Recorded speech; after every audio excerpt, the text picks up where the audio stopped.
What's up, everyone? Thralls of Metal back again. I am Shredlord. Necrotic Nick. And we are here to bring you yet another excellent album review. This time, we are bringing you an album review by band Sargeist. The album Flame Within Flame. Now, this one kind of flew under my radar, which is kind of surprising because I've been a fan of this band for a while. This actually came out on the 28th of May on World Terror Committee Records. Somehow completely missed that one. I guess I was too caught up on stuff that was coming out on the 30th. Either way, this band formed in 1999 in Finland. This is their 6th full-length overall.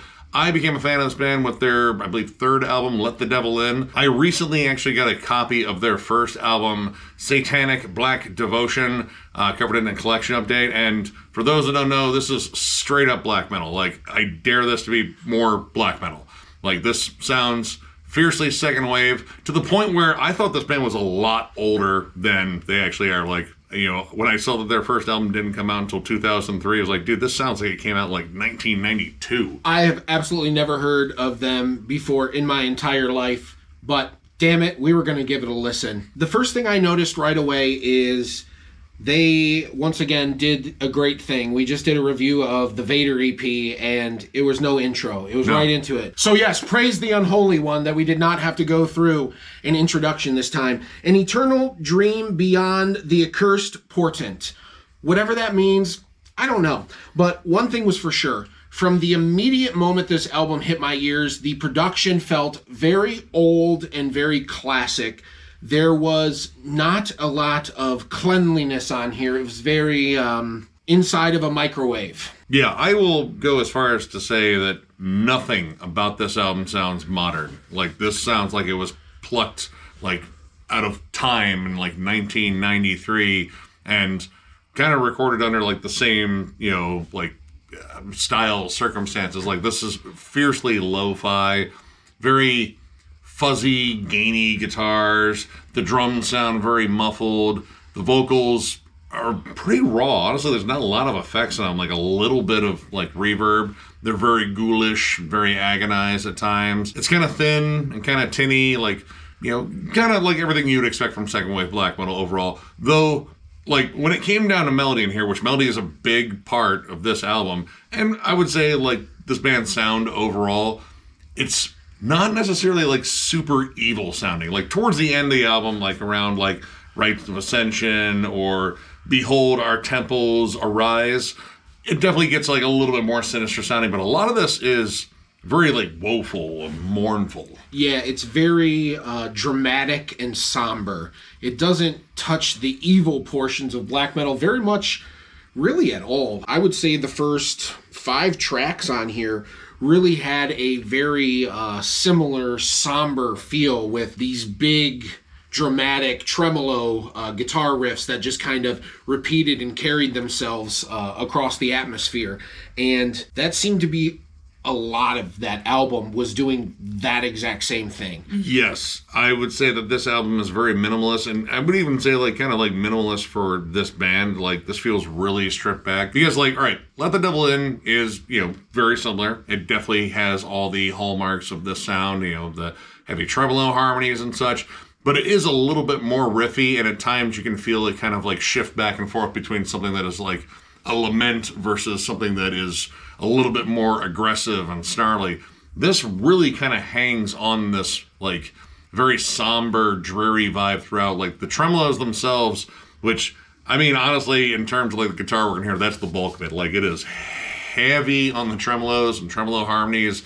You know, you get some like lead melodies that are also tremolos, and you get some counter melodies that are also tremolos too. But for the most part, like, it really just kind of lays on that droning atmosphere. But again, like, it doesn't always feel, again, like super sinister, even with the vocals. The vocals being like very dramatic and very ghoulish and kind of groaned at times. It feels more agonized, like, you know, whoever this poor ghoul is definitely being tortured. He's having a bad day. He's not trying to like conjure up the devil in his castle or wherever he is. There's almost times where it feels like the White Walkers from Game of Thrones are almost holding hands and skipping on their way to kill you. Not really, you know, snarling with blood coming out of their mouth, wanting to rip you to shreds. Another thing that I noticed too while the guitars were great, However, I could have used more of them. I felt like they were very low in the mix, and really, to me, that's part of why it sounded maybe a little bit less aggressive than I would have thought it sounded, and maybe that's what they were going for, because obviously, if the guitars were super loud, it might take away from some of that atmosphere maybe in their mind, and I understand that, but I really could have used a lot more guitar, especially since the guitar does a couple things in these songs, right? The guitars have a couple parts and they're repeating those parts constantly, and it would be nice to have that foundation of the song be a little more prevalent in the songs. Yeah, like when it comes to like lo-fi production, like this doesn't have like that like really crisp kind of sound, like where it kind of sounds like harsh static. Like honestly, in terms of like a, you know, overall like kind of like sonic thing here, like it doesn't feel very harsh. Actually, it feels quite lush. Like the guitars have, you know, a lot of reverb on them, and they're doing, again, like a lot of layering in terms of the melodies in here. Like this is, again, like fiercely melodic. Like it's, again, constant tremolo melodies, but there aren't a lot of moments in here where they kind of just like shift gears to something that sounds a little bit more biting and evil and, you know, something worthy of like some devilish corpse paint. And to touch base on what Nick said, it isn't until really the 7th track on this album out of 9 that we get a song that kind of has its own identity, so to speak. The track Juravit Sanguine. It has more of like a punk rock beat going on to it. It has a little bit more character. And while it, once again, has strong melody, the mixture of those punk beats and some different ways of swinging those melodies gave it a real unique identity, as opposed to some of these other songs just felt like they could kind of blend in and out of each other. Yeah, like a lot of this, I mean, I hate to say it feels like very interchangeable. Like, you know, in terms of a track order, it didn't really matter because a lot of these songs are kind of capturing the same vibe. Juravit Sanguine, you know, the punky riffs that come in, that was something that actually jumped out. And there's not like a tremendous amount in terms of like, you know, melodies and such that are very unique to a particular song that jump out. Like to the Mistress of Blackest Magic, which I think is probably one of the more dynamic songs in there. The reason it stood out to me was because it actually kind of changes around tempos a lot. In terms of the riff work itself, it's kind of, you know, doing a lot of the same things that a lot of these songs do, where, you know, you get the tremolo, you get the blast beats, you get like maybe a more galloped, strummed rhythm, and, you know, maybe like a slower section here and there, but there's actual like points where it changes, because, you know, another complaint I can make on this is some of these blast beat sections and tremolo sections get really static. And sometimes they're laying on something really good, but if you go on too much with, you know, just that one melody, even a really catchy melody can get really old. Like the last track, Rite of Ascension, I love the last little melody on there for the first few measures. And then it kept going on to like 8, maybe 10 measures. There's a really cool like bass accent in there. You know, there was like something that was kind of different there. Like it had like a little bit of character to it, but they kind of just drove this melody into the ground to the point where it's like, dude, you can just end it and I'll be totally happy with it. But yeah, like even when this album had like some good moments in here, it really draws out a lot of the stuff. And this album's only like a little bit over 40 minutes, but it feels longer. Yeah, and the main reason it feels longer is it feels like one continuously long song for a good portion of the album. I equate it to like a 4-gear old school car. They're stuck in first gear and they like that gear, and it's a good gear, but they never really take it out and try to expand upon it. And you can only do that for so long before it can become a little monotonous to the ear. And there are points in here where I feel like some of it is like unfinished work, like Incandescence of the Funeral Pyre. You know, again, it does a lot of the same cool things that a lot of these songs do, big tremolo harmonies and such. And again, I like a lot of the lead melodies on here. I think they're really tuneful. It's just, they're very samey. This one definitely has like a little bit more like a kind of a gloomy atmosphere. Once again, the vocals, instead of like croaked, they feel more groaned. But the thing is, it feels like it is trying to build towards something. You know, you kind of get these little ascending parts, and there are some really cool ascending and descending melodies on there. But it hits this plateau, and you kind of feel like they're kind of building to like a grand crescendo, because a lot of these songs, when they end, they just kind of end. This one just kind of flat out ends where you feel like there's definitely more song left on the table. It never quite reaches the heights that it feels like initially it was trying to gain. Like, it stopped climbing the mountain and kind of just like, you know what, this cliff's a good place to die. And to this album's credit, I will say that it runs very smoothly, in terms of like transitions, like everything is, very constant across the board, but it lacks like a lot of flair. Like I could have used like a really cool, like dramatic transition with like some crazy fills or something like that, or like, kind of an off the wall riff or like some cymbal grabs or just something. But a lot of it is just kind of like static into the next thing. And that's where this album really suffers. There's not enough dynamic to really kind of open this up. And, this is very similar to a lot of bands that I like Dark Throne, Satyricon, Mayhem, maybe some slightly newer bands like, Spectral Wound or Suitor. But those bands, they know how to kind of break up the songs and keep them interesting. Like this, for me, it felt more about the atmosphere. Like they captured that right away. First track, you kind of get settled in. Like, all right, this is cold. This is icy. They're clearly miserable or evil or both.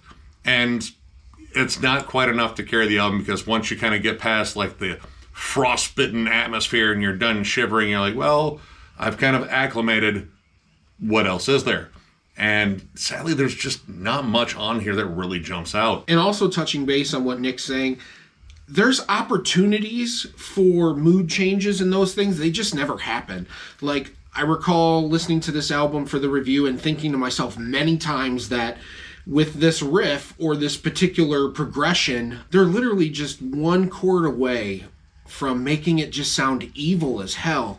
And that would be another great dynamic to throw in here, because while the somber and that epicness is a good vibe to have, there was just so much of it that it got stagnant. And I felt like maybe even if just once or twice you would take one of those chord progressions and really just drop it to just a nasty interval, that it could just give it a little bit more of that evil heft, and then boom, there's a whole new dynamic that we've thrown into this equation. And it would still fit with like the whole vibe of second wave black metal, where it's, very minimalist. Like you're not doing a tremendous amount of different things as far as like dynamics to really, make the song, but at the same time, these little subtle changes, like a key change, or maybe even like tweaking the production a little bit to kind of give it like a little bit more like kind of a sizzly grit to it, that would kind of change the tone of the album and maybe, kind of open it up a little bit. But yeah, I wanted to go over this one because I've been a fan of this band, and someone in the comments actually reminded me that they had an album coming out, and I was like, all right, well, let's check these guys out. Let's see what they're doing now. And I'm kind of let down by this one. Like, yeah, it checks a lot of the boxes for just like, second wave worship black metal, but I've definitely heard it done better before. And, all the melody on here did not keep it interesting. Like it needed like a little bit more, like riff wise, just, tone wise. Like give me like some like really, vibrant satanic stuff on here. Like I heard him say Satan a couple of times. Once or twice. He definitely said it. But I don't know if he really meant it.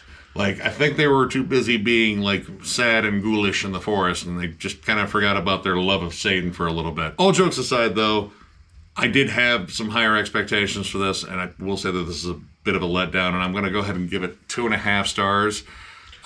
It's a very middle-of-the-road, atmospheric black metal album. I think it kind of just relied too heavily on the atmosphere just to keep it cold and distant and icy, and yeah, it definitely does that. But when you kind of strip back the whole veneer of that, the songs themselves are kind of dull. Like the whole midsection of this album, I thought was just kind of boring, like very lethargic at times. There are points where it does kind of pick it up.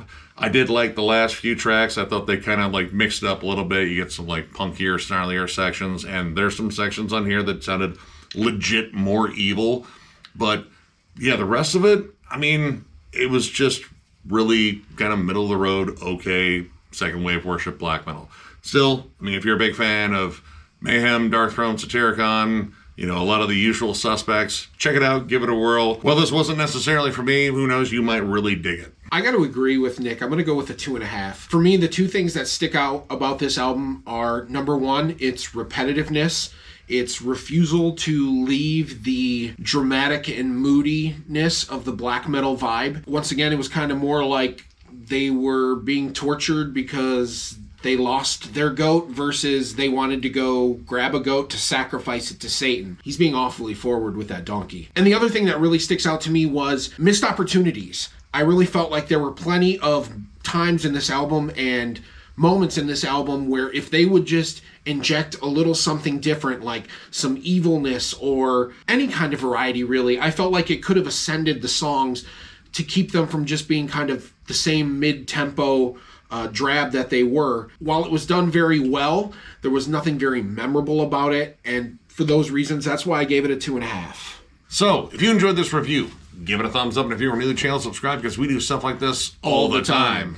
We also have memberships. They were only 99 cents, and our lone perk is doing a members-only live stream, which we will do one at some point this month. We got to do our whole recap of MDF, which I believe we're getting close to like a final date on that. It might be this coming weekend. I don't know. We'll see if schedules line up. But memberships are the main way to support the channel. We also still have our store, thrallsmetal.com, with our hats and shirts. That is linked down below. And there's a join button down there if you'd like to join and become one with Satan and stuff. I don't know. Maybe, Satan's pretty welcome here. And most importantly, thank you, the viewer. Thank each and every one of you guys for taking the time out of your day to spend with us, watch our content, give us your own opinions, give us your recommendations.